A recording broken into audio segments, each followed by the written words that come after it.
All right, hello everyone, and welcome. It is the start. It is September 4th, the start of week 2. You have now finished your first round of assignments for your 2D platformer composition and sound design. And this Tuesday will be like the rest of our following Tuesdays, where we will be discussing the previous round of submissions for peer review. So I have a couple right here. I have a couple of submissions for the 2D platformer composition that we had in week 1. So I will go through just kind of the project overall, kind of what we're listening for, the things to be paying attention to, and then we'll go through one by one to take a listen to each one of the submissions. We have a good number of submissions here, and hopefully by the end of it encourages everybody else, or as many people as possible, to submit. We have another round or another one of these discussion posts available for week 2 with your second game composition for a game called Angry Bots. And then after we do the peer review, we'll turn it over to the archive, which will discuss the new composition for week 2, your Angry Bots composition and the new sound design. So we'll start out here, and of course, if it is your submission we are listening to, and you're here in the live class, if you have any questions, or certainly everybody else in the live class, if you want to post up feedback or things that you like, or things to see to needs to be improved, go ahead and post all that stuff up in the chat, and I'll read it off. And I'll just go through each one of them and talk about what works and how you might improve overall. So now that you've done the first round of composition for your first project, you kind of get a sense of how the music operates for the game. And this is really just the first draft or the first pass at it, because you have the opportunity to fix the music all the way up until week 4 when you turn in the final version of the project, the final delivery of everything. So you're highly encouraged to take all of the feedback and make changes and make updates, because what we're mostly concerned with is having the best portfolio piece, the best video capture, the best project that you can, to be able to show off the work that you've done in this class. So let's kind of show you what I have here in Logic. We have 7 submissions. Each one of these, you'll probably, if you submitted in the peer review assignment on FSO, then you should see your composition up here. And each student has their own track. I have all 9 files laid out side by side there. And, well, I guess I should probably do it from here when we can see them all. I have all of the main loops over here. These are the 3 8-bar main loops. These are all of the intros, 2-bar intros, and these are all of the ending cues. And they're only in this order because alphabetically, when I drag them in, this is the way they come in. But we'll start out by listening to and checking out the main loops, which will kind of inform us on the overall aspects of the composition. And then we'll listen to the intros and outros, intros and endings, and discuss kind of how it builds in and out of the main loops. All right, so I'm just going to talk about just an overview of the entire composition before we dive into each one of them. With the main loops, the first and foremost thing is the main loops need to loop. There should be no pops or clicks or gaps or anything in between, and just visually looking at all the files, there's no real obvious gaps in between each one of them. You hopefully you took the opportunity to listen to the bounced files. Don't just trust what you bounced out is exactly what you expect it to be. Always go back and double check, triple check what you're going to deliver to the client. At least just listen to it in Finder or listen to it on your computer. But probably, certainly better than that is to import your files back into the DAW so you can look at the waveforms, make sure that what you bounced is exactly what you thought you did, which is what we're doing here. So take the opportunity to do this with your own music before you deliver it. So your main loops, they need to loop. They need to be formatted so that they make sense as they transition from one cue to the next. You have 3 8-bar main loops, and the game will choose them in any order to play them back. So they have to make sense, whether they're looping in one file or constantly switching between variation 1 and 2 and 3. Which means in order to make them as consistent as possible, you need to have the same instrumentation across all 3 cues. You need to have have all the music be in the same key and the same tempo, same time signature, so it makes sense as it jumps from one to the next. Or else it'll just sound like wildly different pieces of music and be quite jarring as it jumps around. There needs to be a consistent mix between ultimately all 9 of the files. You need to make sure, since all of those things need to be consistent, that compositionally you use those 8 bars to develop a melodic idea as much as you can.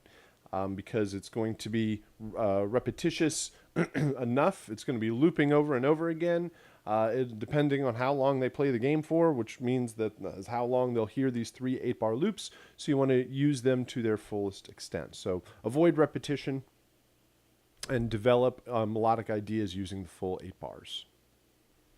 So looking at each one of these, the main thing I see here is that you have a bit of room to increase the overall volume. You should, or everybody, not just you, but everybody should take their bounced music files and put it in the same session as their bounced sound effects files. Whether you create a brand new session or whether you just dump all of your music in your sound effects session or your sound effects in your music session, at some point listen to them all together to make sure that your music isn't wildly louder than your sound effects or vice versa. You want to have a consistent level. So you probably have room to build to bring the volume of these cues up. And it even seems like the third one might be a bit louder overall. Depends on the instrumentation and the drums. But they are consistent. So I'd say this is probably a bit too low. This right here looks not over compressed. It looks like kind of like a solid brick all the way across. So obviously this means nothing while we're looking at it. We have to listen to it. But you don't want to have anything that will totally overload and dominate the mix, or where the music might get masked by the sound effects or the other way around. So you ultimately have control over the mix, the final mix in the game. So once you get the music and the sound effects working in the game, you can take all of the music and turn it down, or all of the sound effects and turn it up or down, whatever you need. But you're going to have your most control in your DAW. You'll be best served if you could just bring all the faders up in Wise in the game, just bring them all up to Unity and have the perfect mix, which means you have to set that up and bounce it that way in the files. Some of this might not actually become very clear until you put everything into the game and you realize that you might need to go back to the DAW to make some tweaks, whether it's in the content or the mix. So aiming for consistent levels in both music and sound effects and listening to them together in the DAW ahead of time will probably guard against a lot of this stuff. So Otherwise, it would look like we have pretty consistent levels. We can see each one of them has a slightly different levels and waveforms and intensity. So we'll have to pay attention to how it sounds together with the sound effects, but nothing wildly out of place in any one of these files. They look like they're looping. They look like a consistent mix all the way across. So that's generally what we're looking for in the main loops. The intros. The intros need to build and rise and create a sense of anticipation, create a sense of excitement building into the main loops. Wherever you start in the main loops, I mentioned earlier, you're pretty well served if you start on at least the same chord, probably the tonic, at the beginning of each one of your main loops. So you have that anchor point in the music. You always know you're going to loop back to that first chord. So that might guide where your intro, or definitely should guide where your intros go. Wherever you start in the main loops, that's where you're aiming with the intros. It needs to build, it needs to rise. It typically has less instrumentation, not less, but less intensity, and builds up over time. Watch out for gaps at the ends of any one of these files. Things like this probably means that, let's see right here, when it was bounced, include audio tail was on, which will add, each one of these looks like the exact same amount of silence at the end, so it'll add silence at the end of each one of those files. When you bounce it out, just make sure, with these intros, they need to go directly up to the end of the music. Make sure they rhythmically transition correctly. So with these gaps, it'll create silence every time it goes from intros into the main loops. There should be similar instrumentation as to the main loops. There shouldn't be any wildly new or different or missing instrumentation. A lot of times maybe the intros or endings might not have the drums in them for whatever reason. So you want to typically use all of the instruments that are found in the main loops in all of the intros and endings. Then the endings, the main thing here is the endings need to end. So having silence at the end of each one of these files is good. Maybe you don't need this much silence. Depends on how long a reverb tail is, or if there's a cymbal crash or something. So you definitely want the files to end in silence. You don't you want to watch out where the music gets cut off by the end of the file.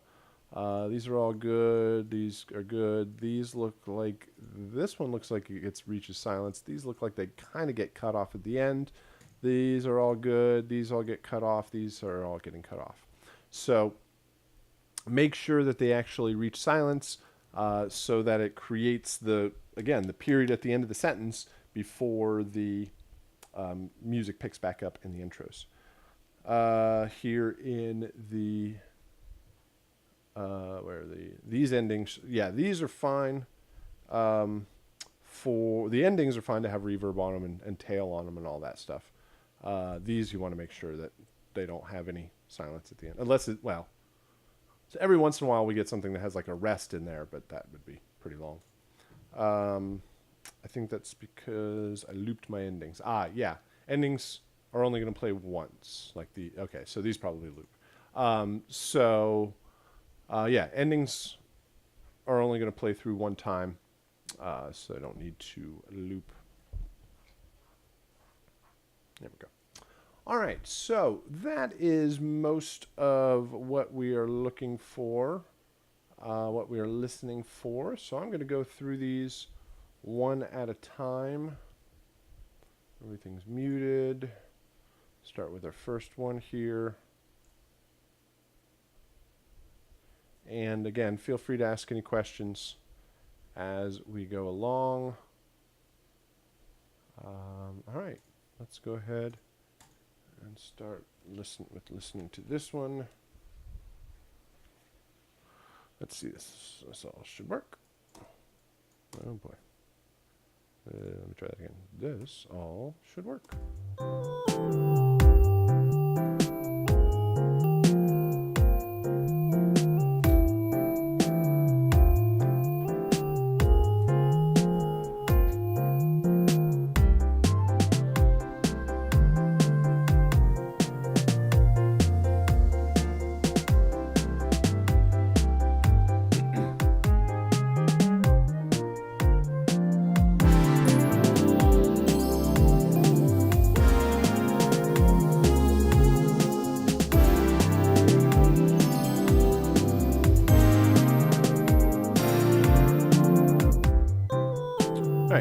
So the 7/8's throwing me off a little bit, right? 1, 2, 3, 4, 1, 2, 3, 1, 2, 3. Yeah, so the 7/8, and it's almost like that might be a little too complicated for a kind of a simple, straightforward game, but that gets way more into the subjective, creative side.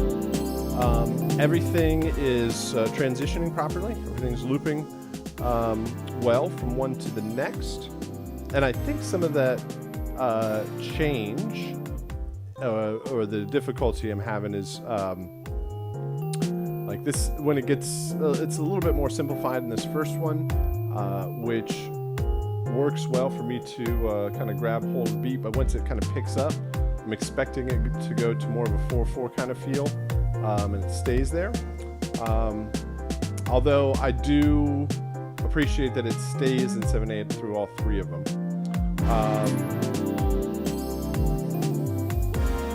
This one definitely is louder and has more instrumentation. I would watch out for the difference in instrumentation between the main loop, the third main loop, and this first one here. This feels way less intense, probably because of that slower hi-hat, right?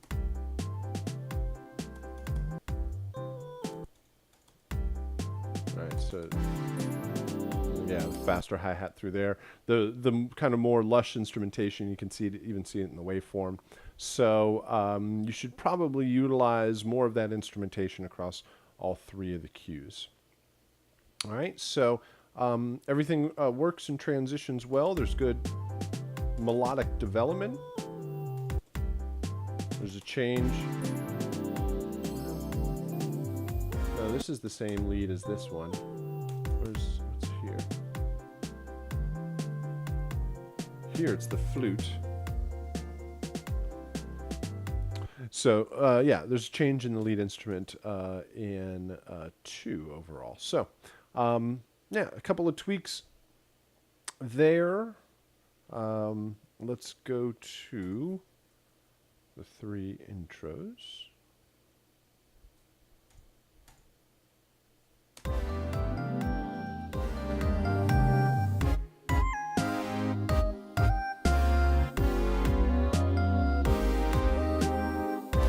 All right, so with instrumentation, these 3 have the instrumentation that works best with this one, because it's that kind of brass pad, but that isn't present in 1 and not in 2 either. So yeah, it's probably best to use that brass pad in all 3 of them. The first one feels, first intro feels like it just repeats too much. I mean, it's slightly different, but it's the phrasing is quite similar. This almost feels like a, it doesn't feel like it rises. Almost feels like a 2-bar loop. Like a little kind of riff there. And that sounds like, that's different. Although that one builds up nicely overall. You might use the drums to build too.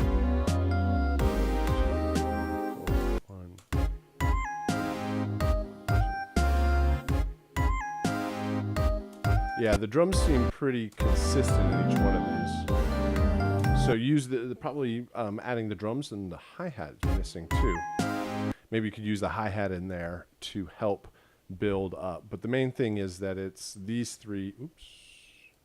These 3 here sound more appropriate for this third one over here. So making sure the instrumentation works.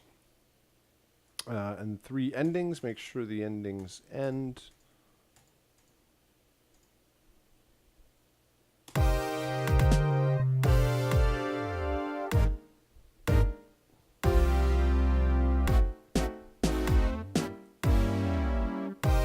All right, so I think compositionally they end. They resolve. Yeah.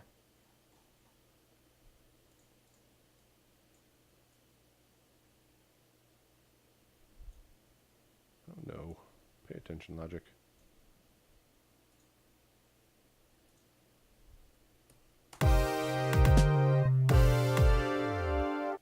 Yeah, just make sure they reach silence. Just put an artificial fade, or if you need a little bit of extra room. So with the endings, the music needs to end in 2 bars, but if the file needs to go just a little bit longer than that to catch any reverb tail or decay or something like that, that's fine.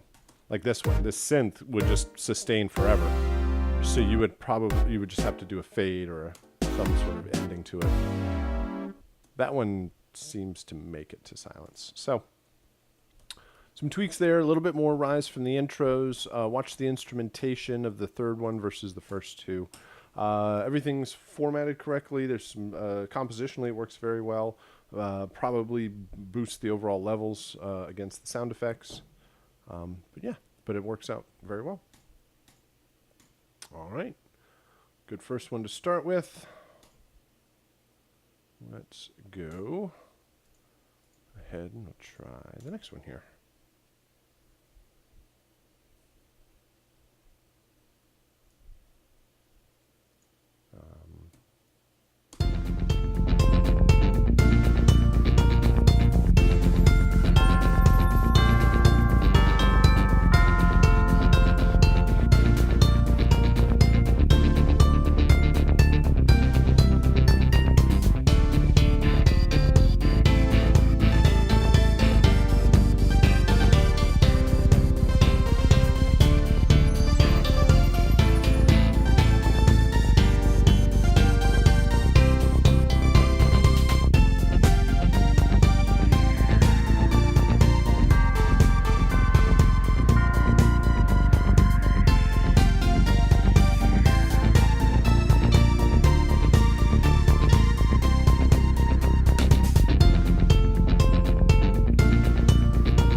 So, all right, there's some good energy overall. Good kind of pacing to. Oh, I know what I was listening to.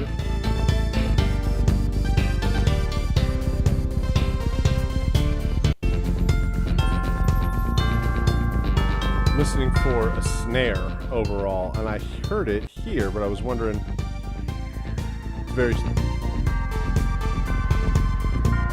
I'm listening for it on the 2 and 4 of any one of them, and it's not where I'm hearing it. So, all right. Everything works very well when transitioning from one to the next. There's good development in each one of them. So first one here. Okay, so with the snare, I was always waiting for that kind of snare on the 2 and 4 in each one of them. I think it works maybe to not have it in one of them, and even have maybe the snare rhythm be a bit different in this third one, but having one where the snare is on the 2 and 4, 2, 3, 4, 1, snare, snare. Just to have that, it helps the pace overall, helps kind of build up the energy through the cue.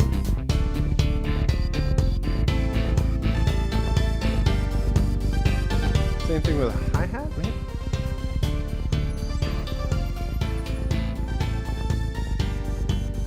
Yeah, I'm not hearing a strong hi-hat either, unless it's just sitting right there where the kick is. I know when we listened to it on Thursday, there was some pitch issues, and there's been some improvement there. I think there's a lot more clarity. There's some little tense notes, but and that kind of, there's a pitch portamento kind of effect in that gated snare, which kind of does some pitch issues overall.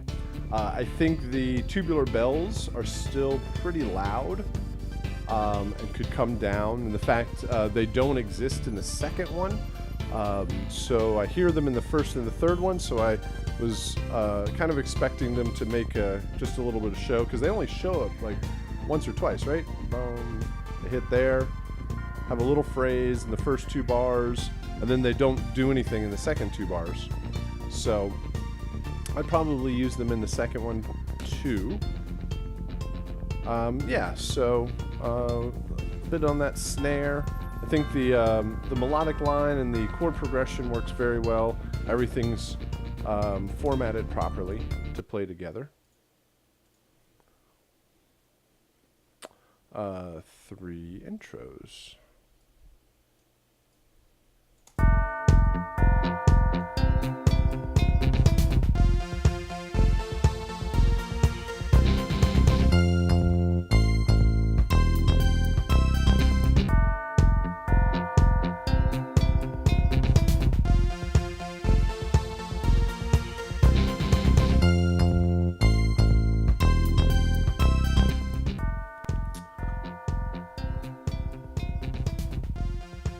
I think I'm trying to think if I might just have the tubular bells only in the main loops because they're so sustained. They don't can't speed them up or anything like that. They can't do a little kind of rise or a build like you can with a lot of the other instruments. Yeah, so there's a pretty good build there. Same thing. It's kind of All right, so this last one threw me off because everything that you've been doing so far has basically had that kick on the 1, 2, 3, 4, and then this has such a strong shuffle to it that it feels, I don't know, just rhythmically threw me off. Now I have to kind of bob my head a little bit differently through this one, which makes it feel not as strong of a change as we go through into the main loops. And then 3 endings.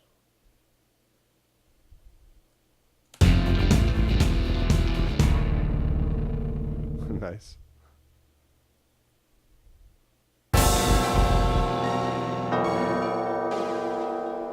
Cool.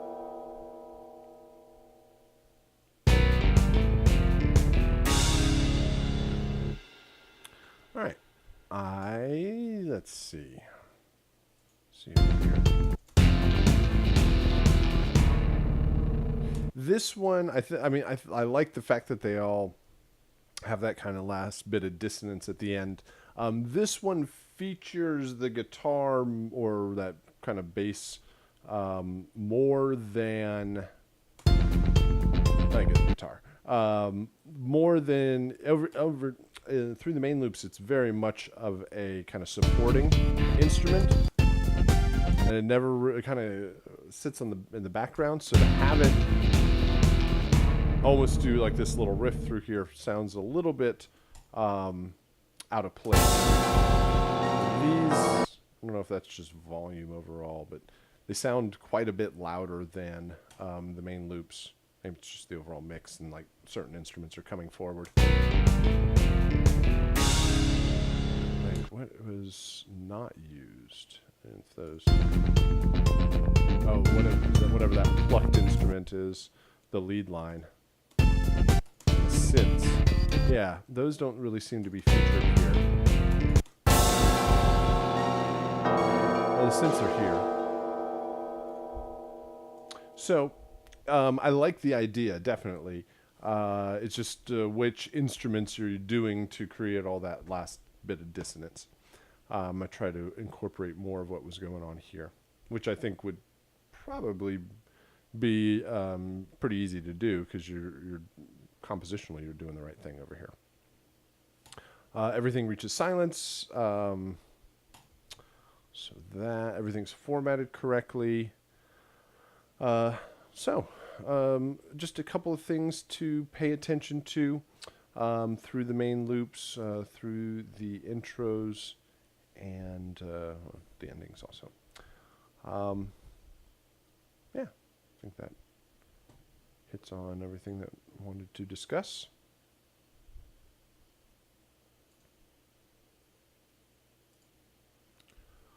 All right, we'll try the third one here.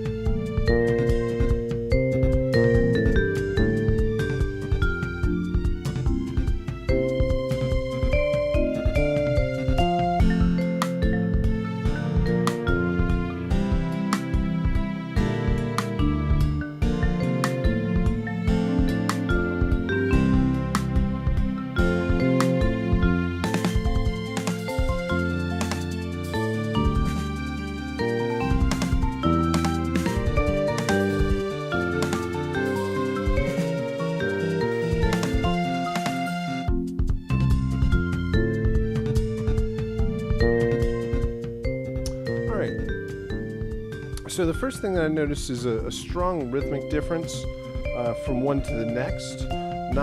There's not like a solid thing that I can bob and snap to, and just a kind of a straightforward rhythm. Feels like pretty strong. It all feels at the same tempo, but a pretty strong rhythmic difference in each one of them. Again, having the hi-hats and like snares on 2 and 4 and eighth note hi-hats and something a bit more straightforward in the rhythm will help support what's going on in the rest of the instrumentation. So let's listen to them one at a time. This first one feels quite sparse or reserved, maybe, compared to maybe it's this third one. Coming back from here where the snares much more active, and the rest of the instrumentation is moving around on the eighth notes.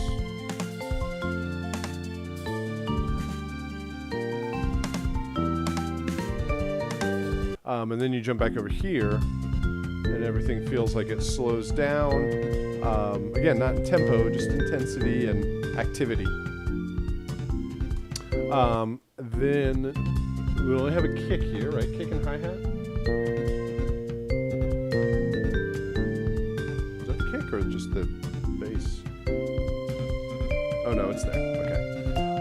So yeah, having a snare in there, something rhythmically just to kind of hold on to that.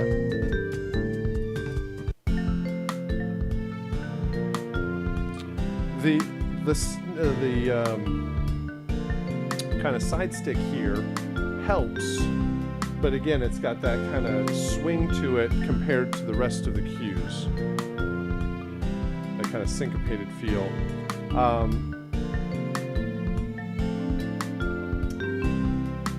Plus, which one is it?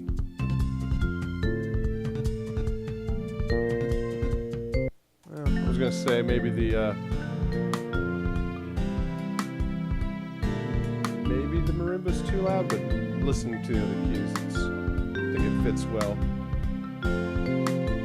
This has the most kind of straightforward melody, harmony, and rhythm to it. I think the hi-hat and the rhythm here are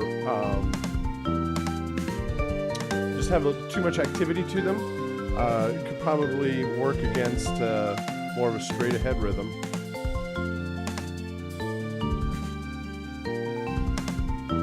Melodically and harmonically, they're working.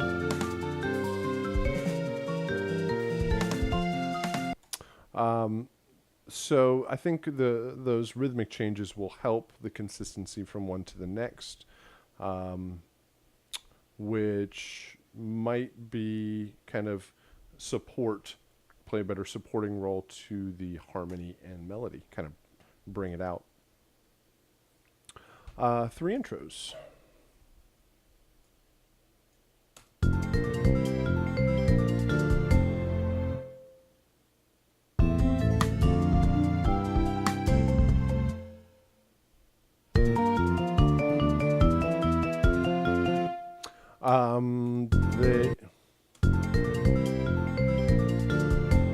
These two, the first one and the third one sound too much like endings because they resolve back to the tonic. They go back to that one chord. This one a little bit different, but I think also because they just kind of hold that last chord. They feel like they are, and the gaps at the end, they feel like they're more endings and resolutions. So try for a little bit more build through these intros. And let's do 3 ending cues.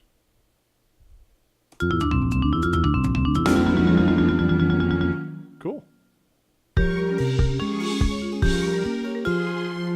Yep.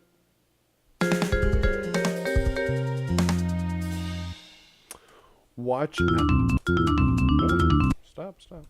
Watch out for rhythmic similarities like this one.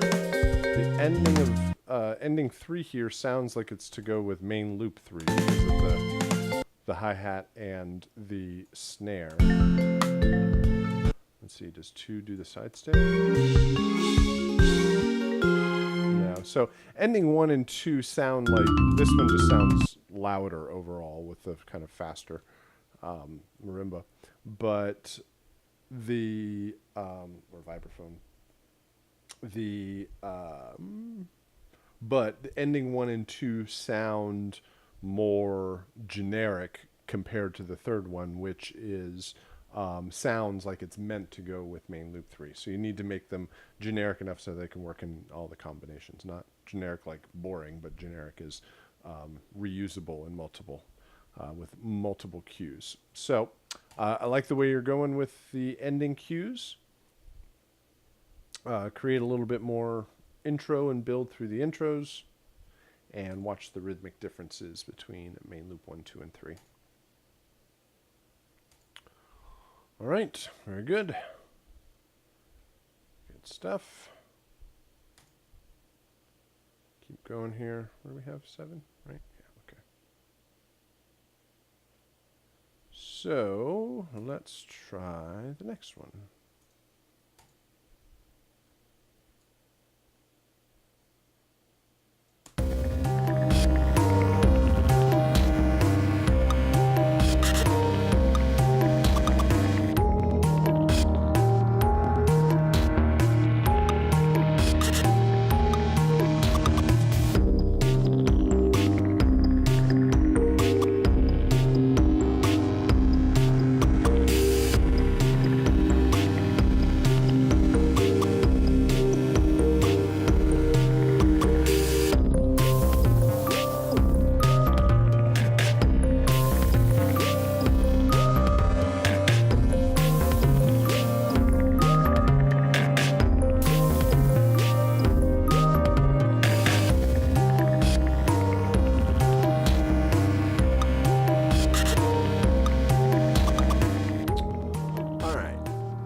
So,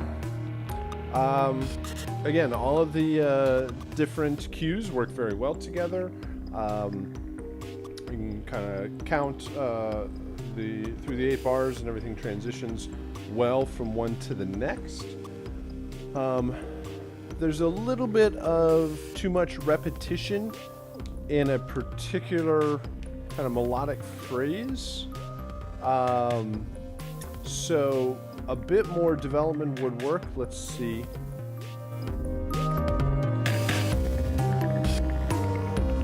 So it's in a 2-bar phrase. Da, da, da, da, da.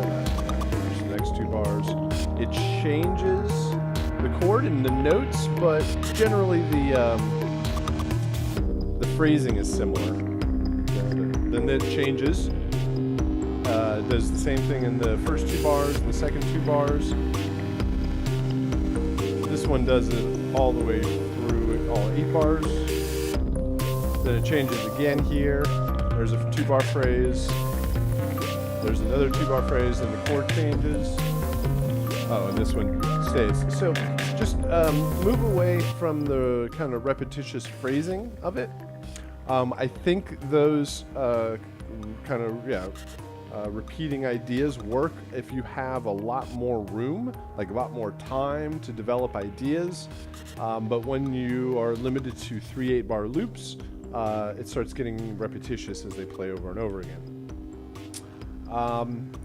On another note of just kind of appropriateness overall, this really makes me feel like this is the stealth level in the game.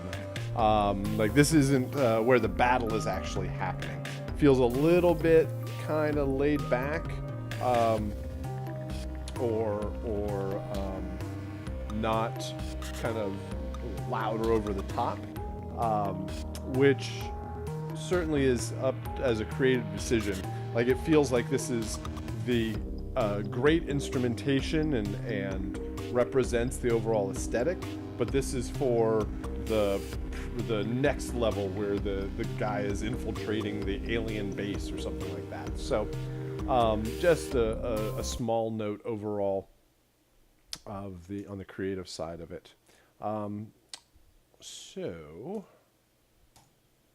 let's do 3 intros. Everything's working well to transition and formatted correctly.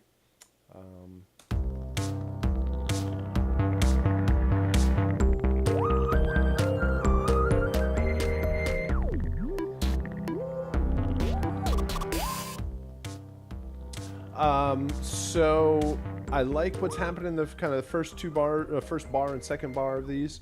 It does feel quite similar, even though you're changing the instrumentation. You're basically da da da da da da da da da da da da da.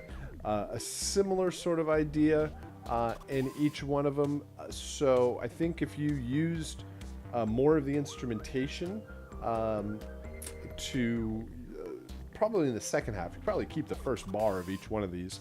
But just use more of the instrumentation to build up, so it gets away from the bass line that seems similar in each one. I know it changes a bit, but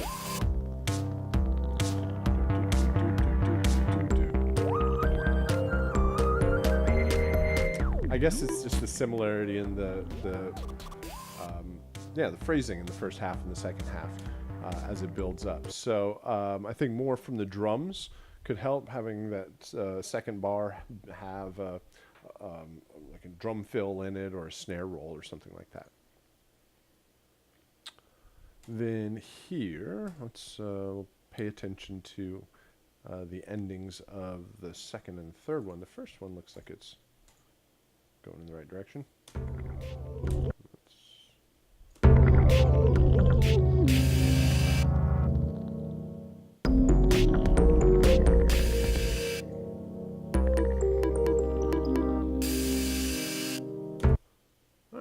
Those work pretty well. Yeah, so you're using similar instruments.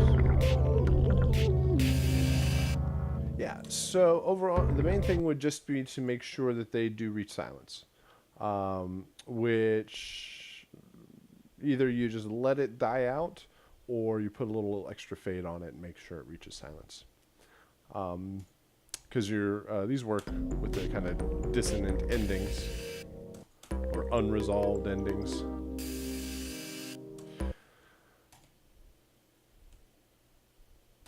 All right, so everything formatted well,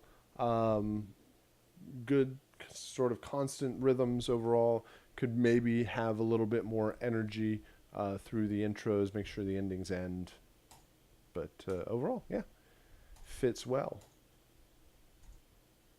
This is definitely when I talk about the approach of the music, that this is an aspect that we don't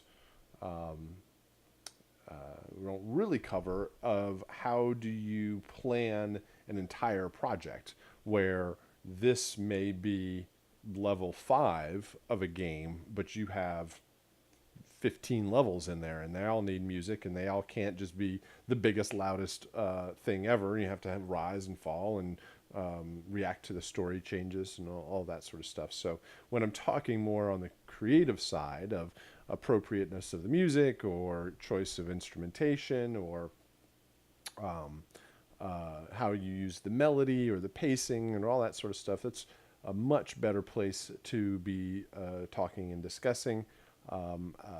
Versus just basic formatting things, bounced correctly, looping properly, nothing too crazy loud or soft in the mix, that there's enough instrumentation of drums, bass, harmony, and melody.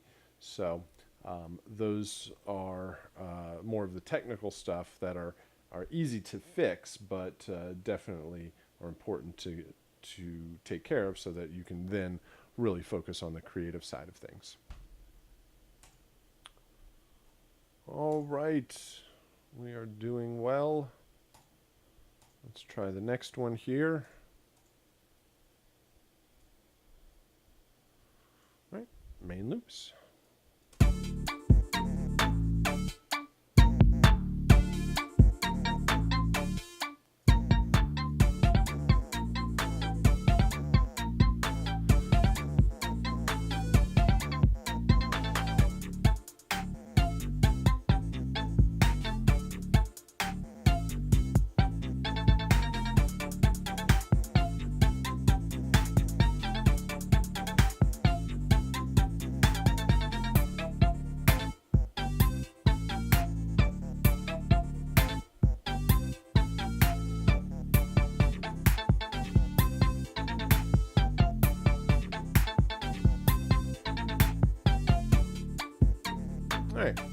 So everything works well. Everything's transitioning properly, moving from one cue to the next.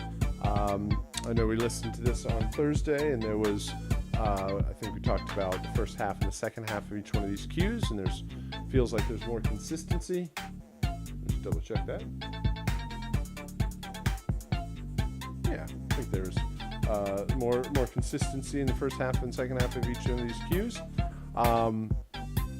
I would say I would probably want the snare on the 2 and 4. I know I mentioned that in the previous some of the previous examples, just to help with the pace. This kind of feels with the snare on 3, depends on where you're counting on all this stuff, but 1, 2, 3, 4, 2, 2, 3, 4, 3, 2, 3, 4. Well, it's on the 4.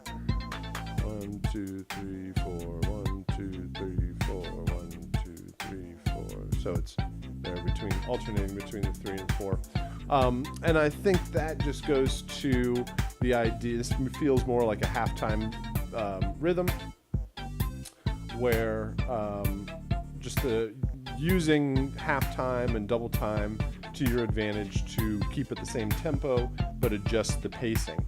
So and to have that snare on the 2 and 4 would make it feel like more energetic overall. But then again, that comes down to style and kind of a creative approach. All right, the instrumentation works well. The lines are kind of moving and developing. Let's try 3 intros. There's the snare on the 2 and 4. Well, there's on every one of them. Oh, so you can't do that to me.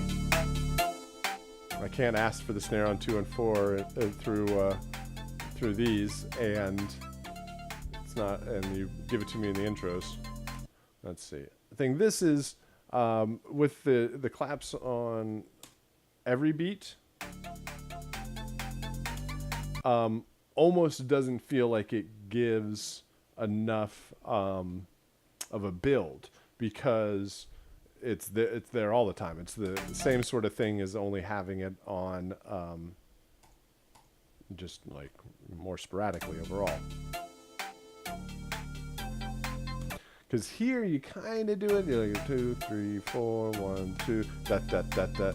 You have. I mean, it comes not from the drums directly, but if you built it up in the second half of intro 2, this is just, it almost feels like a 2-bar loop, right? So not the music's building, but the rhythm is staying pretty constant. Works as a loop.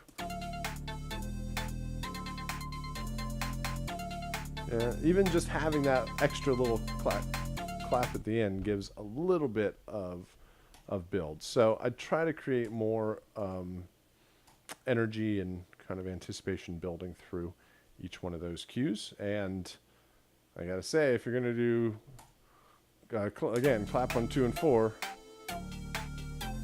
definitely helps that pace, and think about doing that in the other ones. Endings.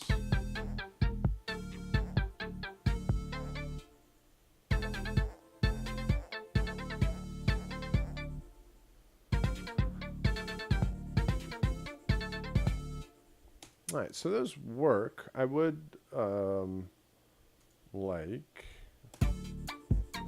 since you have hi-hats and claps in the rest of the cues. Is there hi-hats in here?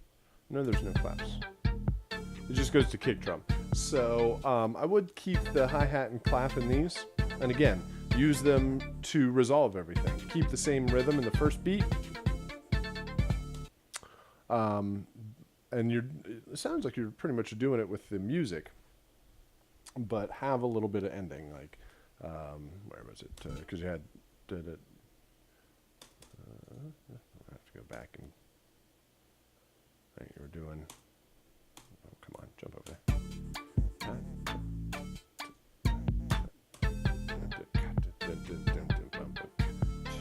Yeah, so just add a couple of claps in there. Add the hi-hats on the 8th notes again, or the 16ths, or wherever you had them, and then use those to resolve everything out to help have that same sort of energy that you had in here. To transition over here. Or you could just have the hi-hat in the first, like hi-hat and snare in the first bar, and just go down to the kick drum, because it kind of sounds like a heartbeat, which is kind of cool. So, all right. Yeah. That's what I'm hearing there. A little bit more of a build. I vote snare on 2 and 4, but that's really up to creative decision. And everything works properly as it moves from one to the next. All right.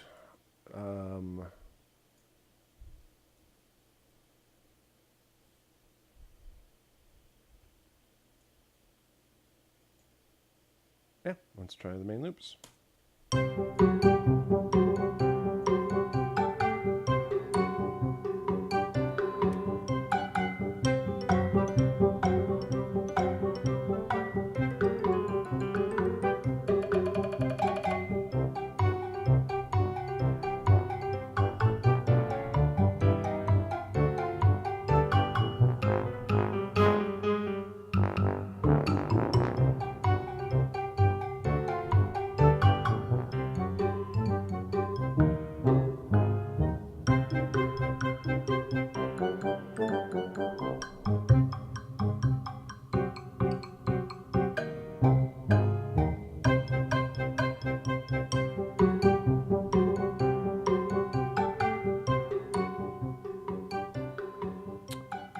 So great idea and kind of change against what we've been hearing previously. I think the overall vibe works. It could be a question of maybe how appropriate it is for the game, but I think that if the entire game was like this, it would work. It might feel off if this was like, let's say everybody's music was a level, right? And we had more kind of like synthy stuff, and this one was different. It might feel out of place overall, but as a creative decision, it's I definitely like what is happening between the different layers of the orchestra, as it kind of, the rhythm and the melodic ideas kind of jump around.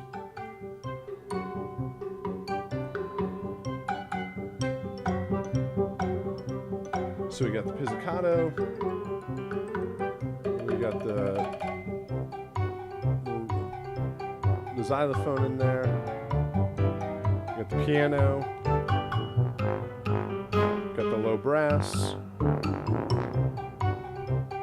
wood blocks, and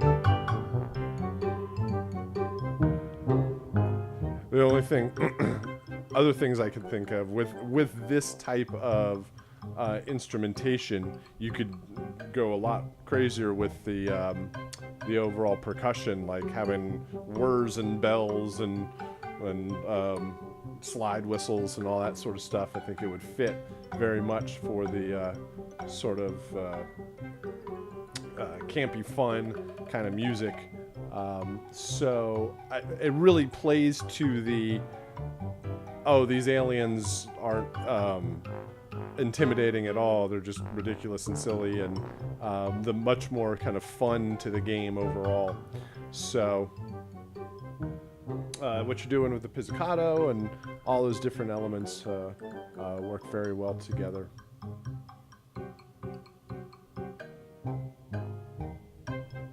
Yeah, and everything kind of fits together as it moves from one to the next. Trying to think, maybe some of the elements of the mix feels like maybe a little bit too much reverb overall to kind of help with the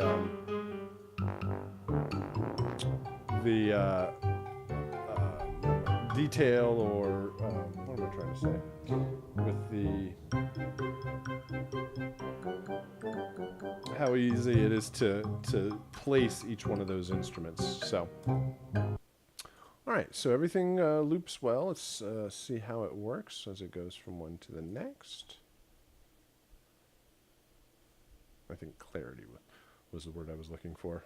The clarity of each one of the instruments. 3 intros. This one looks like it builds up. These look a bit, well, 2 looks like it builds up. Let's check it out.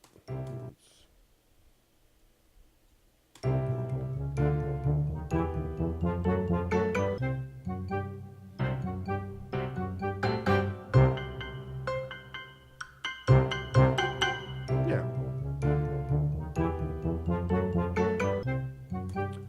This one feels like it gets cut off. The other 2 have a little tiny rest.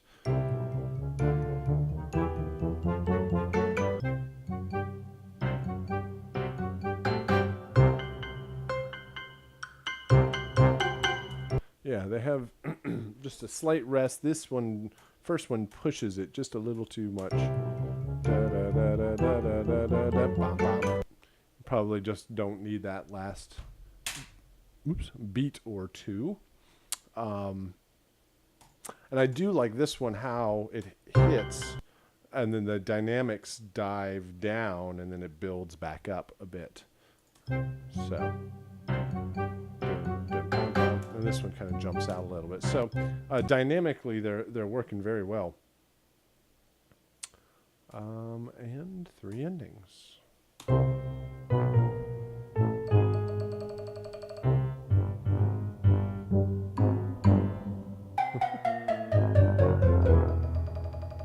Yeah, make sure they end, even that last little bit. If you need a little extra room to bounce the file and make sure it reaches silence, especially with kind of longer reverb tails, you can certainly all the music ends, so just make sure you get a little bit of extra silence in there. This one needs like a wah trombone or something, like wah wah wah wah wah wah. Da, da, da, wah. You kind of do that in the background.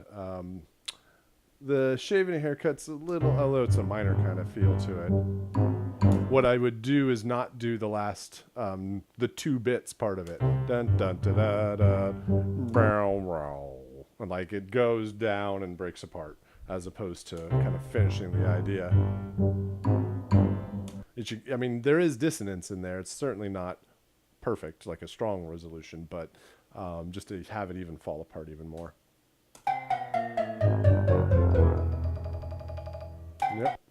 Yep, that works. Just make sure you have enough room to let it end. And even those, excuse me, those little percussion embellishments work very well, almost like sound effects. And it certainly would be fun to play with that idea in using the orchestral instrumentation as sound effects. So, great ideas. A couple of things to pay attention to from one to the next, but overall, I think everything fits well together. Yeah, it'd be fun to hear it play back in the game.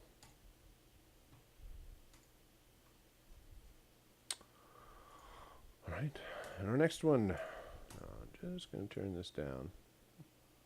Worries me a little bit. Let's see what it sounds like.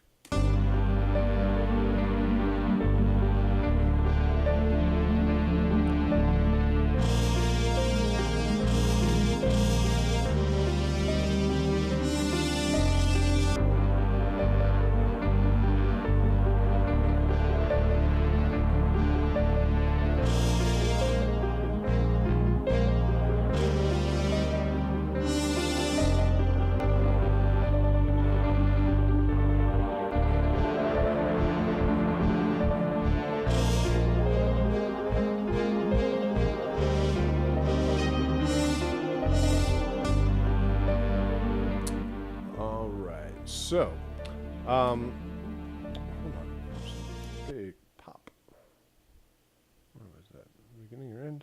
All right, so a couple of things that I noticed right at the top. It does feel distorted.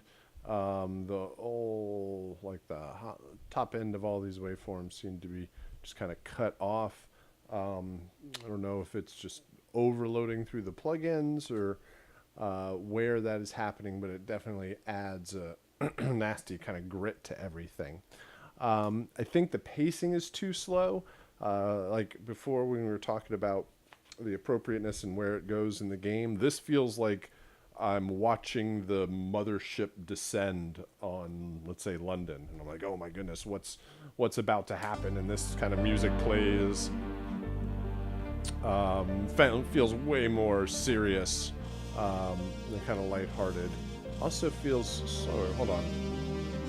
Is it 4 bars? 1, 2, 3, 4, 2, 2. Yes, it's 4 bars. So, or else you need to have something in there that's greatly picking up the pace. That almost that distorted brass almost makes me feel like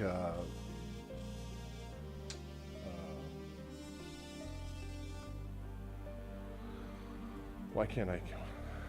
Oh goodness, it's going to bother me. Hold on, I have to find the movie. Why can't I think of the movie?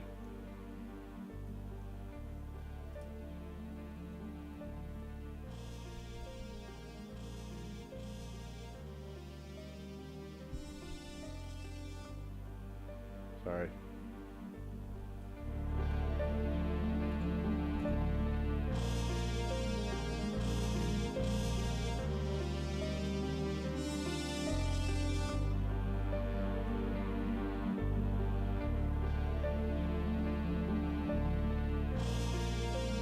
There it is. Goodness.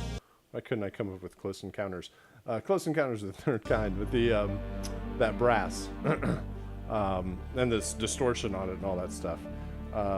So definitely, it also needs drums. Needs a faster pace to it.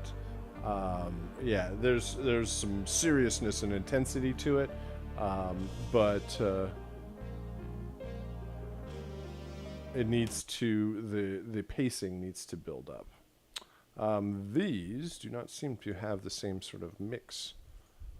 The waveforms is the other one. Let's see where these go. Oh, there's a hi-hat.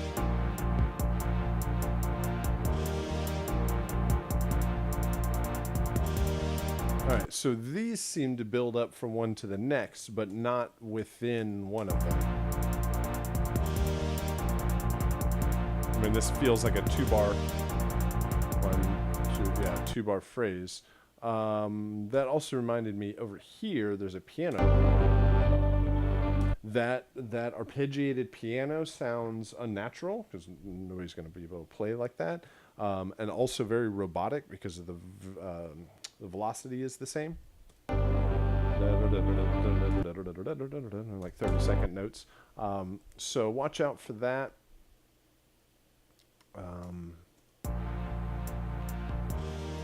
Just build up more in the second bar there. And 3 endings.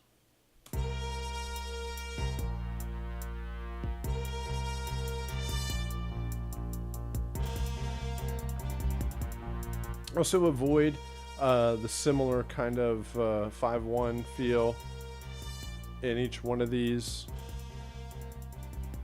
I mean, the instrumentation, the rhythm is a little bit different, but that the kind of 4 count on 1, 2, 1, 2. So a little bit more change from each one of those. Make sure it actually reaches silence.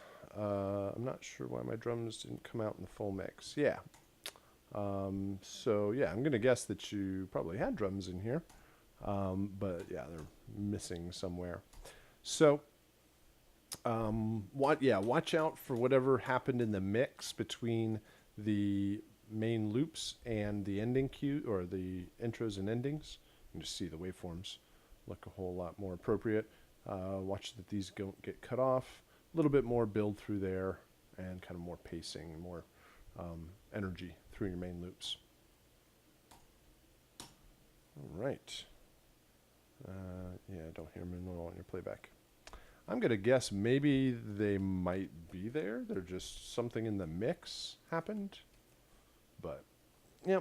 So, good things overall. Lots of good stuff to check out.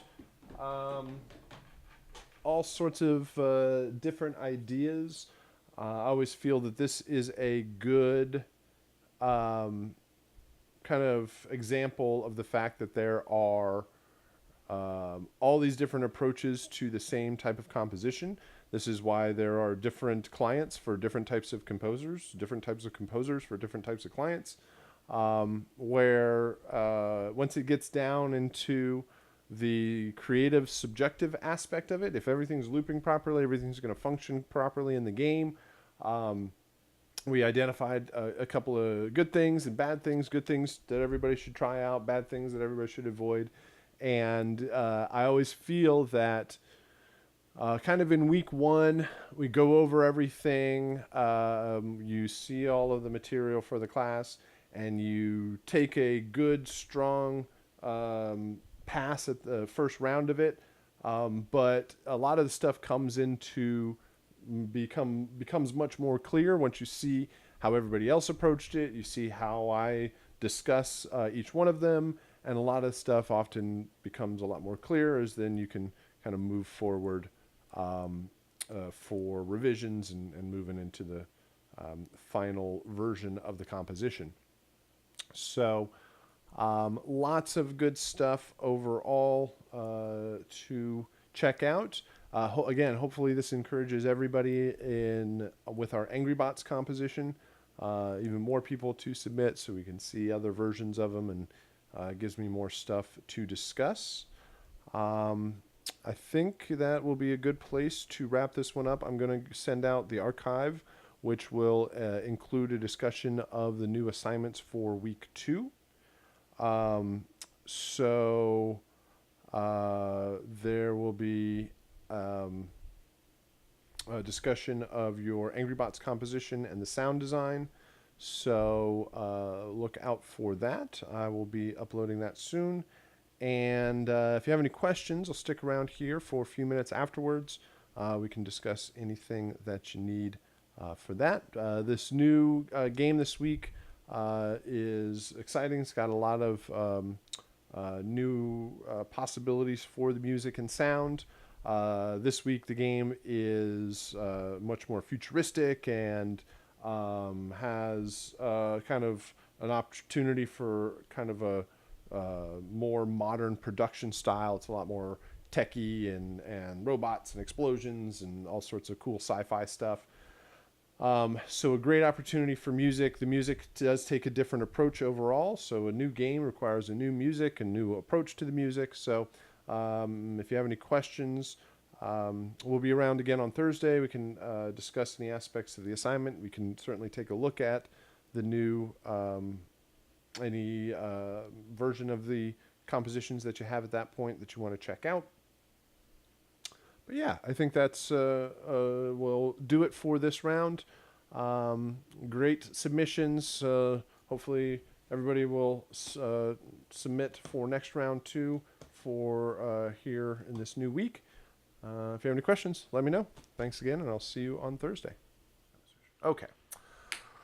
All right, let's go ahead and discuss the new assignments for week 2. So we have a new project. We have a new game. We have a new soundtrack. A new style of game requires a new approach to the music. And so our game this week is called Angry Bots, and it is a demo that is provided by Unity Games. Again, this game is built in the Unity game engine. Next week, in week 3, we'll start talking more about the technology, and we'll discuss game engines and audio middleware and some of the software and tools that are kind of running all of this stuff in the background.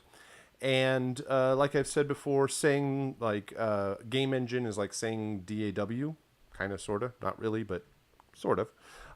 Basically, in the same way that a DAW is the tool that you use to make music, a game engine is the tool that a game developer uses to make a game.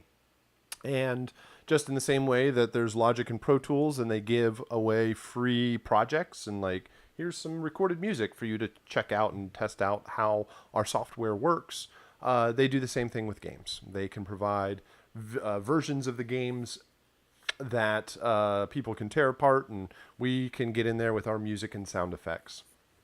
So our new game for this week is a different style of game, different approach to gameplay overall. In Angry Bots here, you are this mercenary infiltrating a robot factory. The robots are none too happy that you're there, and they are bent on your destruction, so they will come after you. And your job is to kind of go further and further into the game world. This is a much more complete game. There is more stuff going on. Let's see here. Where am I? More stuff going on than 2D platformer, or more like there's like a beginning, a middle, and an end. Where 2D platformer, the score would just go up and up and up. This one, there is like an ending to it. You can actually beat the level. It's not a full game. It's just like one level of what would be a much larger game. But it takes about 5 or 10 minutes to complete the first time. This one is kind of a much more futuristic, techie designed world. Lots of kind of sci-fi influences, robots and explosions and lasers and rocket launchers and sliding doors and technology and all sorts of interesting things for music and sound design. It's not probably an all ages, family friendly kind of game. Much more kind of dark and intense. And our main focus with the music is the idea of ambient and action, switching back and forth between lower intensity ambient music and higher intensity action music. When I talk about ambient music, I don't really mean the style or genre of ambient music. Not like Brian Eno, Music for Airports, kind of just a slow drone that never changes, never does anything. Ambient just means less than action. Sometimes it's known as battle and exploration. But this is the idea of there's a period of time in the game where you're just kind of wandering around the level trying to figure out what's going on. And lots of games do this, where there's a period of time where you're exploring, and then all of a sudden an enemy jumps out and there's battle music. And the battle ensues for a particular period of time, and then you either win or lose the battle, and you move forward from that. So same sort of thing here. We have to, if you did nothing else in the game, if you just sat there in a corner and hid forever, you would hear this ambient piece of music. Ambient doesn't mean just a drone, just kind of slow and boring. It can have energy to it. It can have good instrument layers to it. It can have drums and bass and harmony, maybe even melody, but probably we'll leave that up for other pieces of music. But it can have structure to it. It can have development, and it really shouldn't just be one slow drone that doesn't do anything and just sits there. So there would be an ambient piece of music until a battle happens. And when one of the battle happens, one of these robots comes out to attack. And you'll notice that the battles are pretty short, right? So this guy wakes up, he comes to attack, you only hit him a couple of times, and he explodes. This guy comes to attack, and I kind of toy around with him a little bit, run away, let him chase you. And eventually, you'll either destroy the bad guy or the robot, or they will destroy you. And whenever these battles happen, the action music comes in. And then when the battle is over, the action music will leave. and return back to just the ambient music. The ambient layer or the ambient cue will always be there, will always be playing. And when you fight one of these robots, then the corresponding piece of action music will come in. There are 3 different types of robots, and each one of them has a different action cue or action theme that's attached to it. And whenever you battle that particular robot, you will hear its action theme. And then when you defeat that robot, that theme will eventually go away. It'll fade out. So you have an ambient cue, and then you have 3 action cues that represent each of the different robots. They can play at the same time and will play at the same time. So you will, no matter wherever you are in the game, you will always be hearing the ambient cue. Then one of these battles starts and the corresponding action cue comes in. So we have to understand, how do we add or subtract this action music whenever we want. That's one of the main challenges here. We have to be able to get into a higher intensity action piece of music and then return back to the ambient piece of music as seamlessly and invisibly as possible. So, how does the game know when a battle is happening? And the answer to that is it uses health points. It uses, you have health points, and the characters have health points. You might not notice, but this yellow bar on his back is actually a game meter or a health meter. And it tells you how long it takes. A lot to destroy you in the game, because it's mostly just to test out and have fun with it. And defeating one of these robots doesn't really take all that much time. So we'll have to discuss how we get back and forth between this lower intensity ambient music and higher intensity action music. Let me explain each one of the robots. The first one here is called the buzzer bot. This is the kind of flies around, is sort of annoying. It zaps you with these little lightning bolts. These guys are called the spider bots. They're basically bombs on legs. They come after you, and if they get close enough, you'll either destroy them, or if they get close enough, they'll self-destruct. They really don't do much except for chase you around and become annoying. These are the most frequent kind of robots on the map. There's another one over here. And let's go inside here. So, and then here is the third robot. This guy's called the mech bot. It's this big RoboCop-looking robot coming down the way here. These I would kind of consider like a mini boss. They're kind of harder to destroy. You have to unload into them to eventually defeat them. And then there's just the same robots across the rest of the map. The good thing with the music and sound is we really only have to focus. I mean, you really are you see everything in the beginning of the level, and all of your music and sound effects will be populated through the rest of the game. So let's go ahead and bring up some of the other material.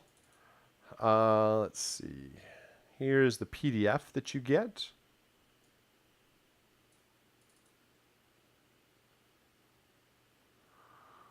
Hello? Is that not working? Shrink down. There you go. Okay. So here's the PDF you get. It discusses all sorts of different aspects of the composition of the project. You have action and ambient cues. Why do I keep turning away? There we go. You have action and ambient cues and a discussion of each one of those. How to play Angry Bots, hopefully, should be relatively straightforward, not too difficult to control. You can use the arrow keys to go up, down, left, and right. You can use the mouse to look around, and then left click, or just click on your trackpad to fire. There's a couple of listening tracks as reference. Different classic games in the style of this kind of sci-fi action game. Musical style. Here we're really looking and focusing on intensity. We want to make sure that whenever those robots come after you, that it's really powerful and strong and intense. You need to feel like the danger of these robots coming to attack. Nothing too chill, nothing too laid back. Sometimes I hear some music and it's like, hey, robots aren't so bad. Let's go ahead and have a cup of coffee or something like that. And they're like, yeah, sure, that's no problem. Which is not what you want. You want intense and strong and loud, and robots are chasing you around with lasers and missile launchers and all sorts of crazy sci-fi sort of stuff. So you want to match that aesthetic. The other side of that is another thing that I get that is better, but it doesn't work too well, is like Robot Dance Party, where everything is like super hypey dance and not that dark or intense. It's like party time, and that doesn't necessarily work either. So intense and strong instrumentation. I have suggested instrumentation, synths and pads and driving bass lines, gated effects, sweeping filters, bouncing delays, fast percussion, heavy distorted guitars, big fast drums, large brass and strings, cymbal swells and impacts, anything that portrays strength and intensity.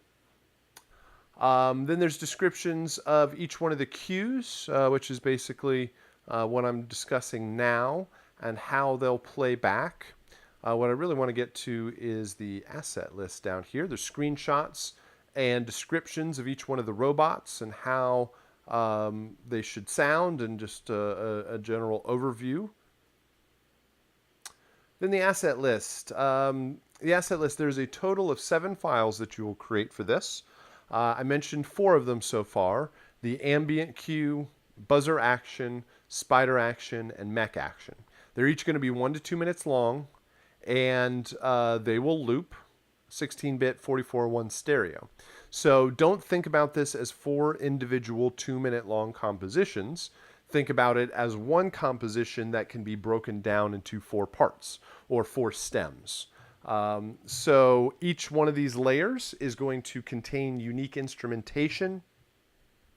You shouldn't repeat any instruments between the different cues, so that when you hear those particular groupings of instruments or that thematic line or melody or instrument, whatever it is, you can recognize whatever robot's coming after you. You almost train the player with the music so that they can hear what's coming up next. So let me explain how these 4 files work, and then I'll get into these short stingers here. So when the game starts, if nothing else is going on, you are always hearing the ambient cue. Through the entire game, that 2-minute long ambient cue will be looping around and around.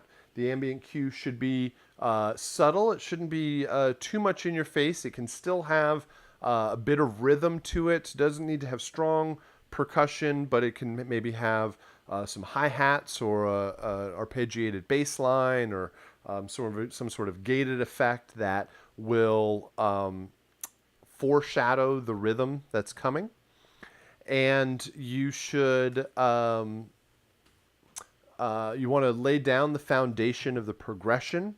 This is going to map out how things are going to play back in the how all the layers are going to play back together. All right, so we hear the ambient from the beginning of the game. As soon as you've been attacked, you either shoot the robot or the robot shoots you, then the action music will come in. The action music will come in immediately. It will start playing from wherever it is in the loop, and you will hear action music. At this point, you need the strong percussion. You probably need a couple of layers of percussion, bass line, harmony, and probably a thematic. I don't necessarily want to say instrument, like a melody, but thematic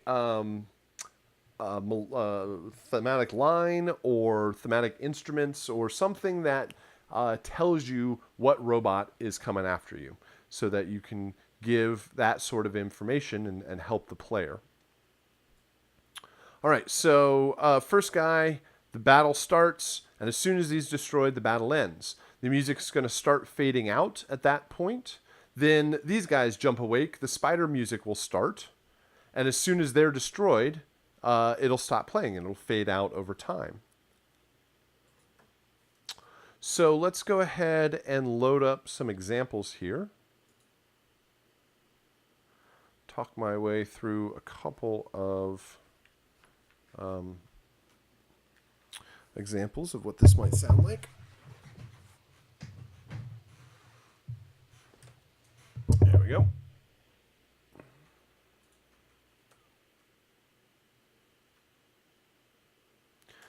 All right, so as stated before,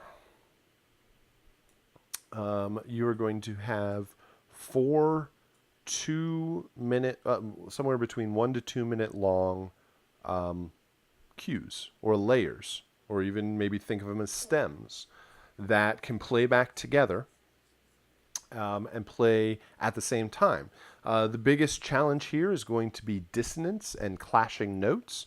You want to make sure that there's a lot of similarities between these cues. They need to all start at the same time. They need to end at the same time.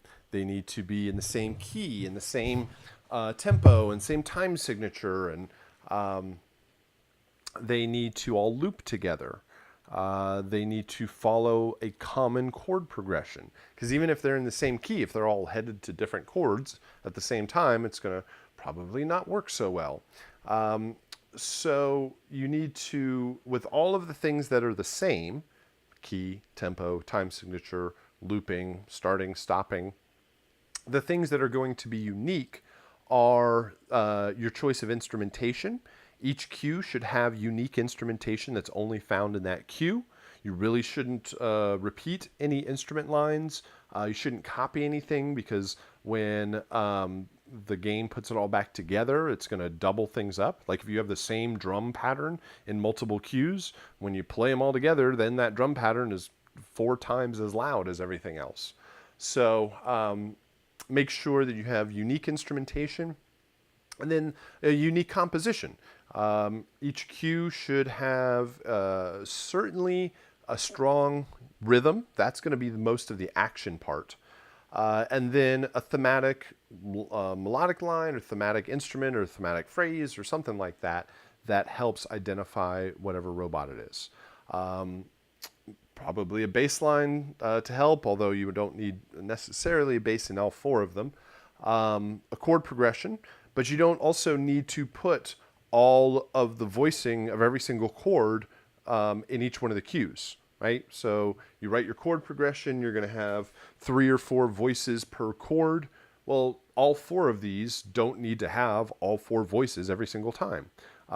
Maybe one of them is just the root, follows the foundation. Another one, you've got the 3rd and the 5th. Maybe another one, you get the 1st and the 5th, if you've got 7ths in there. And you can start, if you write out the chord progression first, you have a basic common structure or skeleton to work from. So let's go ahead and check this out. Just get started here. Let's play. Start with the ambient cue.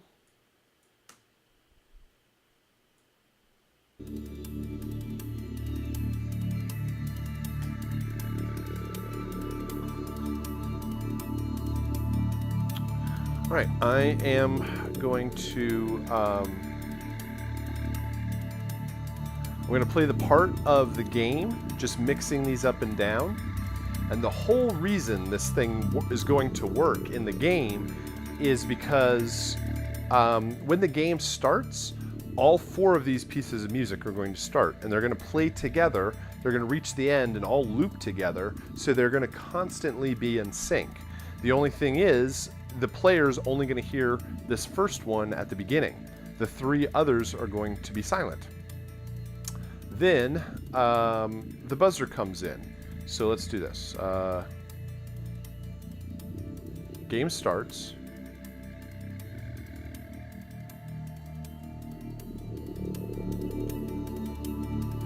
Game starts, and you hear just the ambient cue. And And then once you get attacked here, that's the buzzer bot, and so the buzzer music will immediately come in.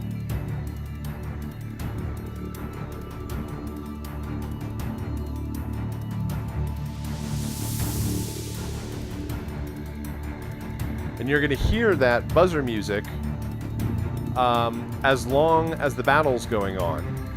And then once you defeat that robot, it's going to start fading out. And the game is going to do this a whole lot better than I can and control it in the DAW. But it's going to fade that out. And whenever that robot attacks, that music comes in. So this is the buzzer by itself. So we've added the low, strong strings. You got some big timpani hits in there, big low bass drums, and there's these little white noise sweeps somewhere, I think, in here. There you go. So it adds a little bit of layers. So this ambient cue is mainly made up of, has a hi-hat pattern in it, but mostly is a chord progression. This is outlining the chord progression. No, it's a couple of notes that are just kind of presenting the foundation of that chord progression. Here in the chat, it says, so that means we're making tracks separate, so that means the music can't clash. Yeah, you are probably best to think about it as one whole composition. So what I end up doing in my composition session is I'll set up a region just like this, like a particular length that depends on your tempo of your music, and you'll count out how many bars will fit, how many bars you want to use that will fit with between 1 to 2 minutes, and then just start adding instruments. I would often start out with a basic just piano, just start writing your chord progression, even though it's going to end up probably very synthetic and very electronic and all that sort of stuff. Start out with a piano or a basic keyboard patch, write out your chord progression, maybe write a few melodies that could work with it, figure out what instruments you're going to use, and then just keep stacking them on top of each other so that it becomes one cohesive composition. But eventually they're going to be bounced out separate from each other so that the game can use them individually as it needs to.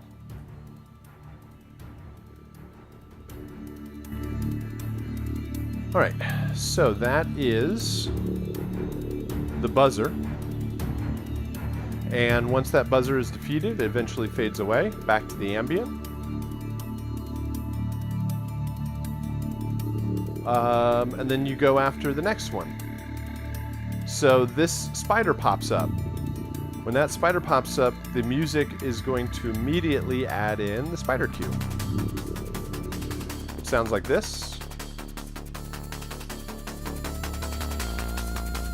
Hi-hat, bass line, a little melodic line that we'll hear is actually a double of the mech cue. Here it is with the ambient.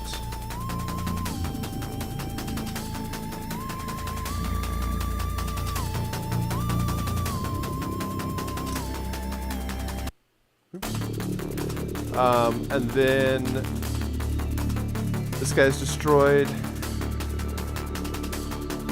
This guy chases around a little bit.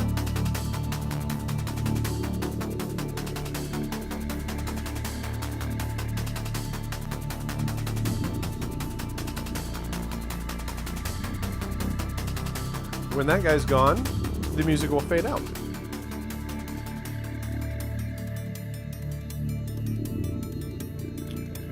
Until you get after this guy. And this guy is the mech bot. And he comes and he attacks, and it sounds like this.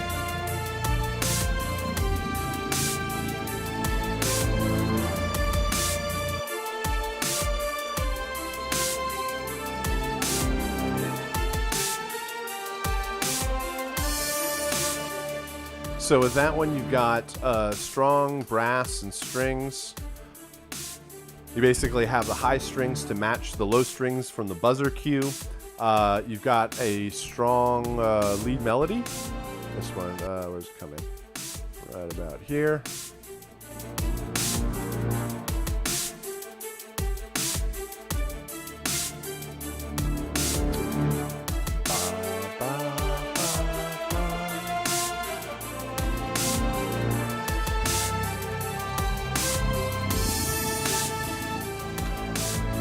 And you also have the ability to have 2 or even all 3 robots on the screen at the same time. So we could bring in the buzzer cue.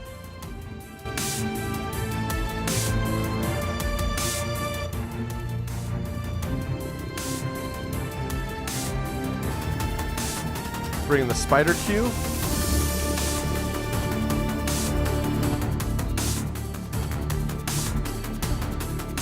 And all 4 of these cues should be able to play together. No clashing notes, no clashing rhythms. Again, think about it as one cohesive composition that with multiple layers that can play at the same time. There are 3 other files that are listed in the asset list. The music buzzer stinger, the spider stinger, and the mech stinger. And those are there to help the transitions from the ambient into the action. The action cues are going to hit quickly, and you do not know where they're going to be in the music. So to help this transition, we add in stingers. And stingers are going to play when the action cue is introduced. So let me give you an example here. I'm going to divide this up like how it will sound in the game. Just kind of set this up so everything is set up correctly. Something like that, something like this. And then we'll put fades. So we got a fade out there, and fade out there, and fade out there. All right, so when the buzzer action comes in, when it comes in here, you'll notice that the buzzer, it'll come in probably in the middle of some phrase somewhere, doesn't have a strong impact, just kind of jumps up.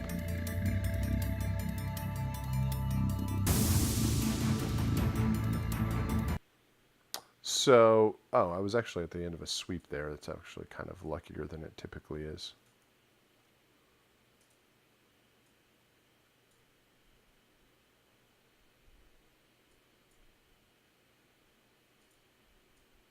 Turn off my fade there. Thank you.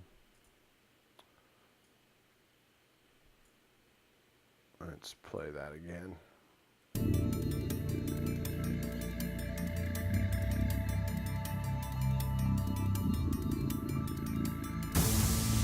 So it just comes in there.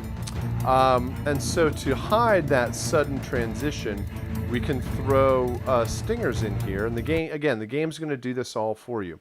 A stinger should hit have a strong impact at the front and fade out to silence very quickly. It's meant to distract and create a little bit of interest at that whatever the random point that's going to transition. Provides a little bit of consistency, even though it is kind of just going to be a random point.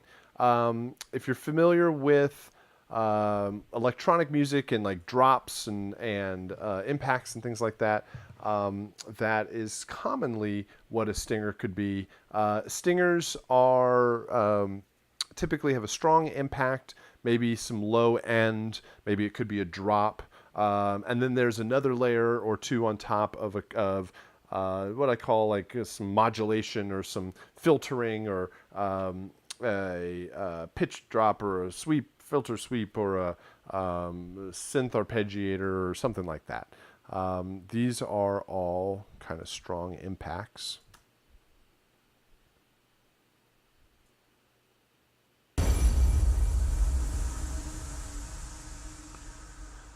They should not be tonal. They should not be rhythmic, because since you don't know where they're going to be played, it might clash. So strong hit, lots of reverb, tails out to silence. There's another one. And like I said, they are there to cause a bit of distraction as you're going from one piece of music to the next. So here's what it might sound like when played against the action cues. And again, the game does all of this for you. You just have to create the material.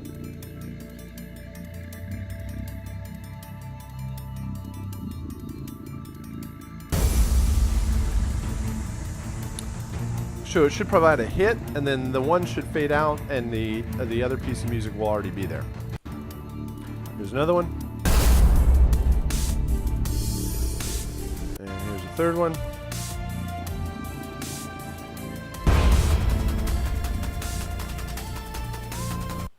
So hopefully that gives you a good idea of where to start with the composition. I'm going to play one more here. Let's get rid of that, and this, and this. All right, here's another ambient cue. So this would be a good example. This would be a good example to say that the ambient cue doesn't need to be boring. It doesn't need to not move or do any or have any changes to it. Here, you can hear the outline of the chord progression. You hear a arpeggiated phrase. You hear some percussion, but it's not like a kick, snare, hi-hat pattern. It is sporadic and meant to provide emphasis. Here is the buzzer cue.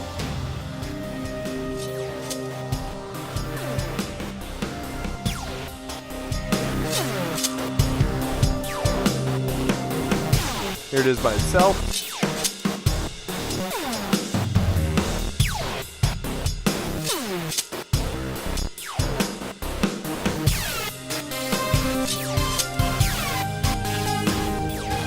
So it follows along. It's got a little melodic line to it. It's got drums. That's probably the most important thing to add for the action cue. Here's a spider.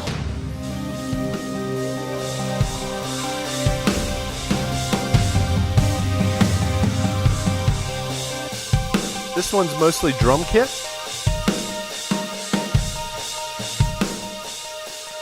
Mostly drum kit, got a lot of crash cymbal in there.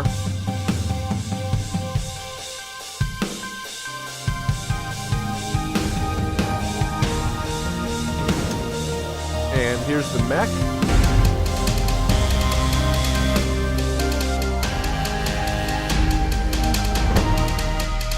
Mech sounds cool. It almost sounds like an alarm going off.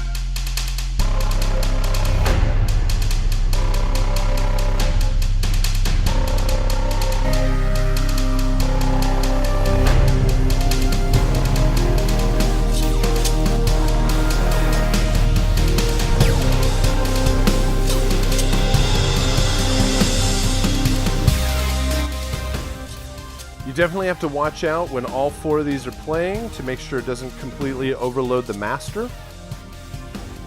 But a common progression, a common pace, a common rhythm to it that allows each one of these layers to be added and subtracted at any point. Then the game, whenever a new idea comes into play, it can just fade in the corresponding piece of music as necessary. So hopefully that helps in describing how the composition is going to be set up.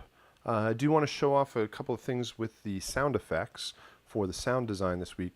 Please let me know if you have any questions as we go along, or if you're just watching the archive, then you can send me a message if you need any sort of clarification.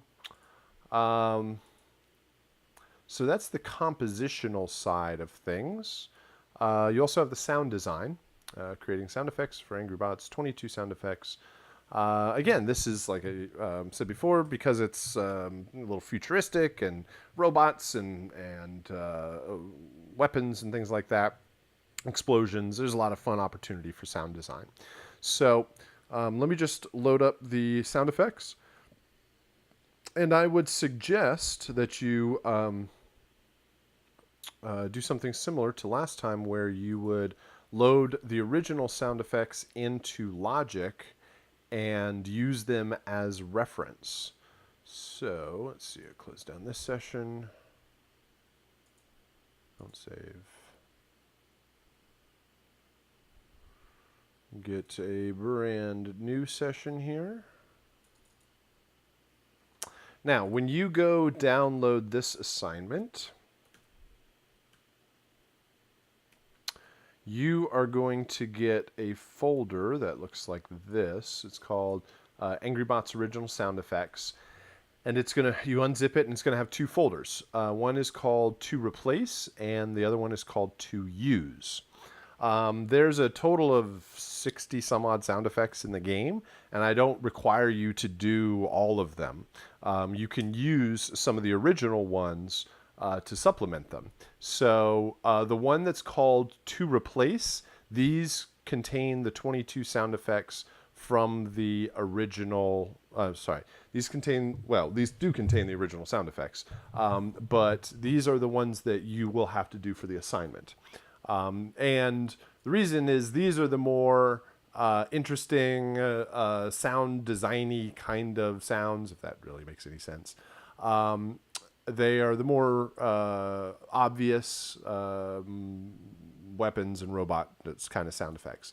The ones to use, these are some ambiances and interior shots.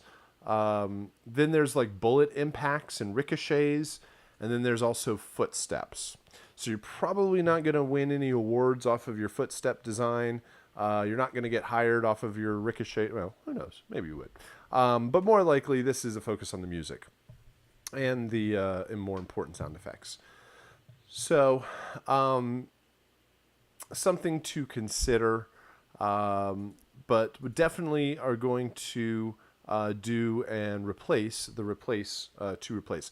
I include the other ones there because you can and are encouraged to do all of it, so that whenever you show this off, you can say, I did everything in this game. Otherwise, some of the original sound effects will be there still. But let's just use the To Replace folder. I'm going to take all of these sound effects and I'm going to drag them onto a track here in Logic. Open, place all the files on one track, yes. It always comes up with, oh, actually this one doesn't. If it comes up and asks you if you need to change your sample rate, just change the sample rates of the files, that's fine. You're going to bounce them out anyway. All right, then once you have the original sound effects on here, you would probably spend some time, you'd probably clean this up a little bit. They don't need to be right on top of each other. So take these and separate them out a bit. Oh, that didn't work.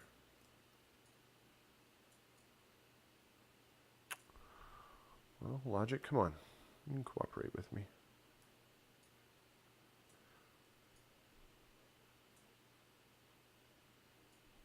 There we go.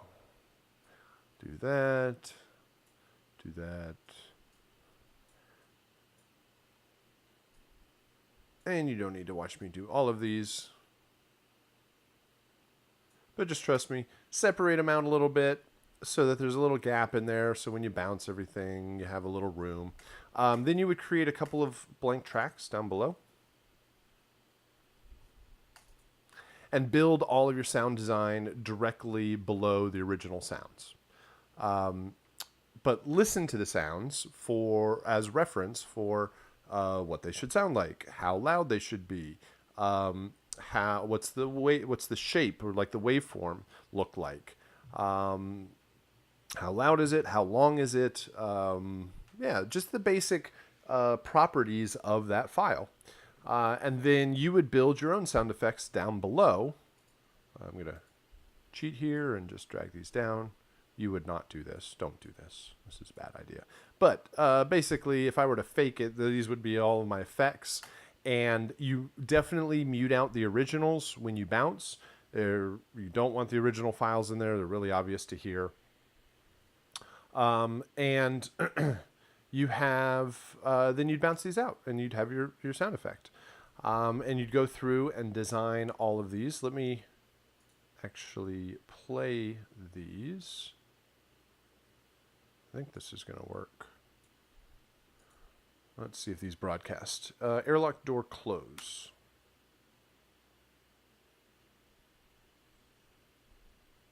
That did not work. Hold on.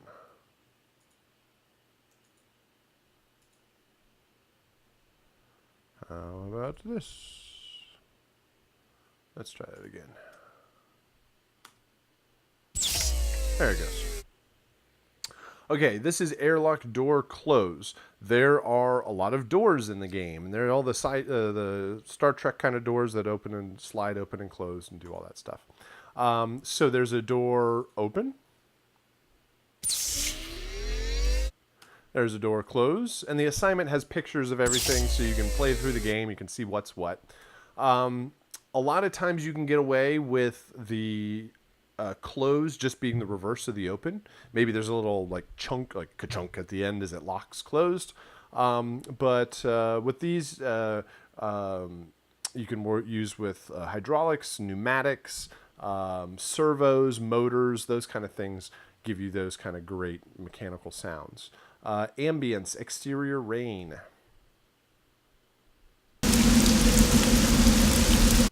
It's a rain loop.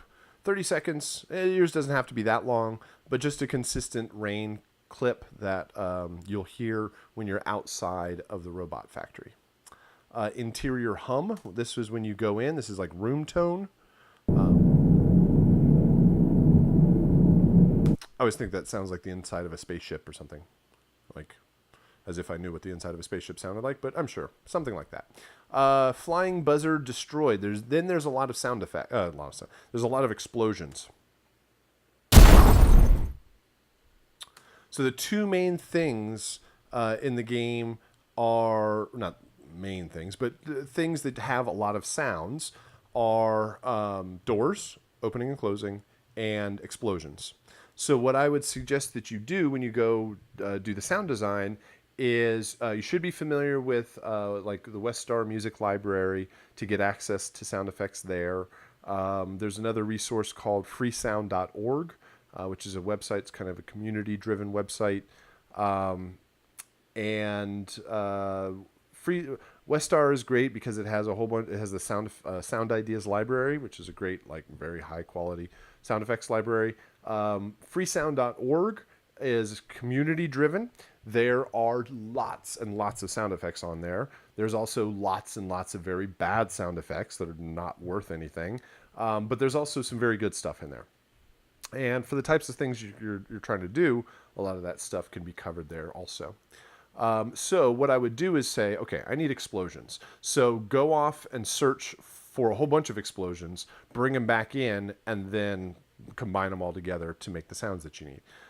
Don't work on one sound at a time. Don't say, I need a flying buzzer explosion. Go find an explosion, bring it back, edit it, name it, bounce it. Then go, oh, I need a mech explosion. Then go back out, get another file, bring it back in, edit, name it, format. Like, that takes too long to go back around and around and around like that.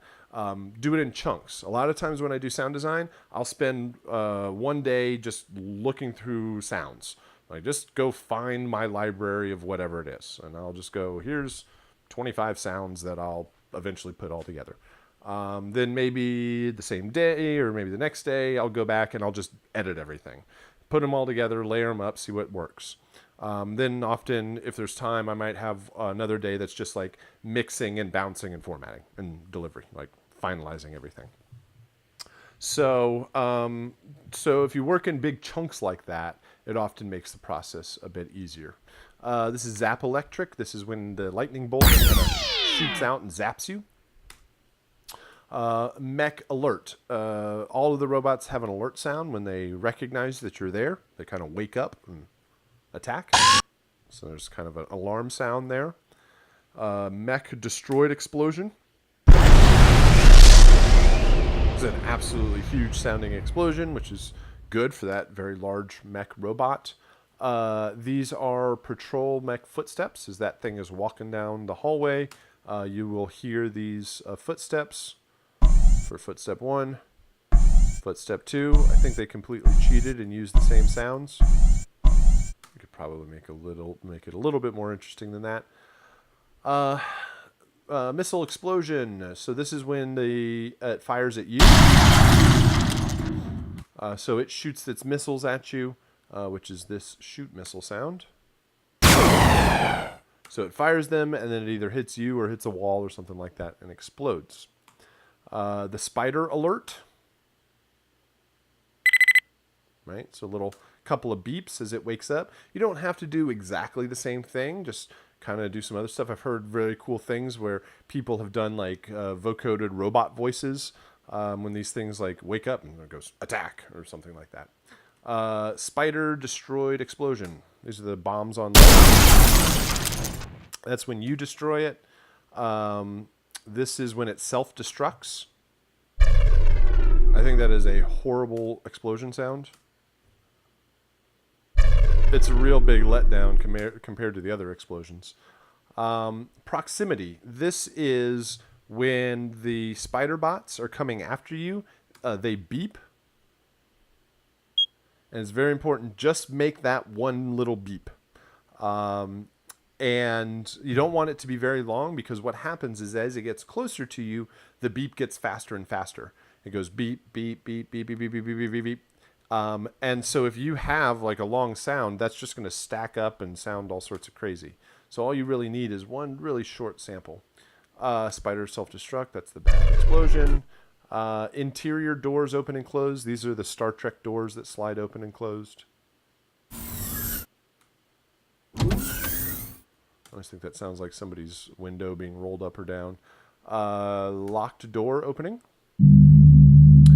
Once you get, you stand next to these computer terminals and you hack the computers, and it allows these locked doors to open. Player death. This is when you die. That's not true. That's a gunshot. That is the incorrect sound. Let me get that out of there. Player hit. This is when you take damage. Player shooting. This is the gunshot sound. It's pretty important with that sound. That is going to be a looping sound.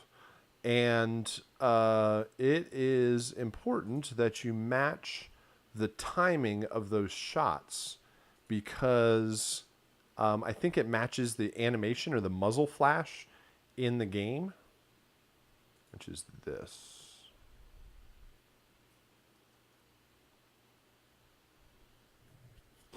So this is player shooting. Oh, muted.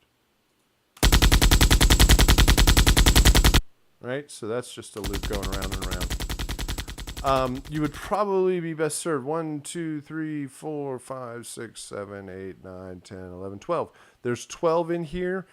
Just build your shots right below that and just use the same timing so that it creates this kind of smooth loop overall. And the last one is, I think it's the last one. Yeah, terminal hacked. Right, just some sort of electronic sound as the terminal is being hacked. I've heard people like type it on their computers, or it sounds like a keyboard, or there's a voice in there that says terminal hacked. I don't know why a computer would tell you it's been hacked, but whatever. So that hopefully, again, will give you a good direction for your sound design. Always make sure that you mute out the original track. Don't include the original sound effects in there. Create the 22 sound effects for Angry Bots. And I think that should be it. That's certainly quite enough for me for this afternoon. We did the peer review of the submissions, which was always great. Again, it hopefully encourages everybody to submit also for next round. and then we talked about your Angry Bots and your Angry Bots music and sound design. So if you have any questions, go ahead and post them up in the chat or send me a message. But other than that, let's go ahead and wrap it up there, and I'll see you again on Thursday. All right, thank you very much.